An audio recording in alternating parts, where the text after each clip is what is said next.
अभी मैं एक दिन ऑस्ट्रेलिया में एक कथा सुना रहा था कि गुजरात में एक व्यक्ति नरसिंह मेहता का रोल करता था मंच पे आकर के।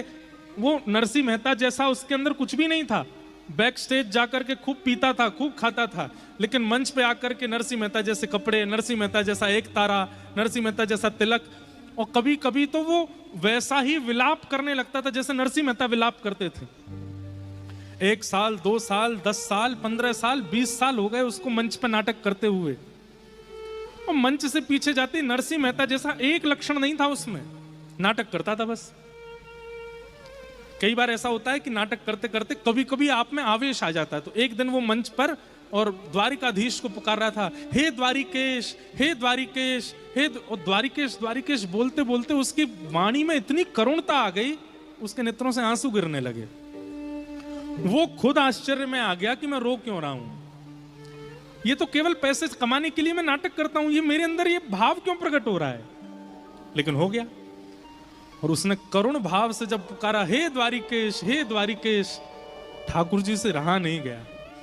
ठाकुर जी भी दौड़ते दौड़ते, अरे मेरा नरसिंह बुला रहा है, मेरा नरसिंह बुला रहा है। और जैसे सभा में सब लोग नाटक देख रहे थे नरसिंह मेहता का, ठाकुर जी भी पीछे खड़े होकर देखने लगे, मन में सोचने, अरे नरसिंह तू रो मत, मैं यहीं खड़ा हूं तेरे पास।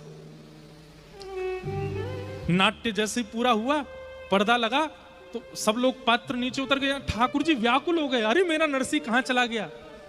और सब भीड़ को अलग करते हुए ठाकुर जी आए और मंच पे आके ढूंढने लगे, कहां है मेरा नरसिंह, कहां है मेरा। वो तो पीछे अपने सब वस्त्र आदि उतार रहे थे सब लोग, लेकिन जो नरसिंह मेहता बना था वो आज इतना विलंब में आ गया, उसने वस्त्र नहीं उतारे, वो ऐसे ही घर चला गया।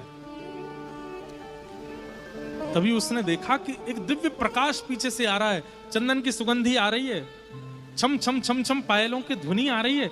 उसने सोचा ये मेरे पीछे कौन चल रहा है, और जैसे ही पीछे मुड़ करके देखा तो नेत्र सजल और चतुर्भुज रूपधारी श्री द्वारिकाधीश खड़े हैं, और दौड़ करके कह रहे, अरे मेरे नरसिंह, मेरे गले लग जा। ठाकुर जी ने जैसे उसको हृदय से लगाया, रोते रोते बोला, हे नाथ, मैं नरसिंह नहीं हूं। ठाकुर जी ने कहा, तू नरसिंह नहीं है? तो उसने अपना वास्तविक नाम बताया।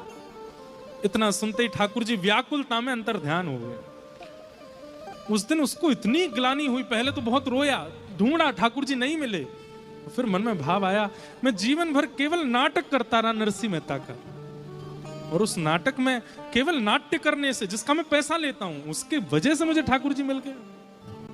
अगर मैंने जीवन में एक लक्षण भी नरसिंह मेहता का लिया होता तो ठाकुर जी कब के मिल गए होते, मेरे पास ही रुक जाते, मुझे संग ही ले जाते, ऐसे ऐसे मिलकर के बिछुड़ नहीं जाते।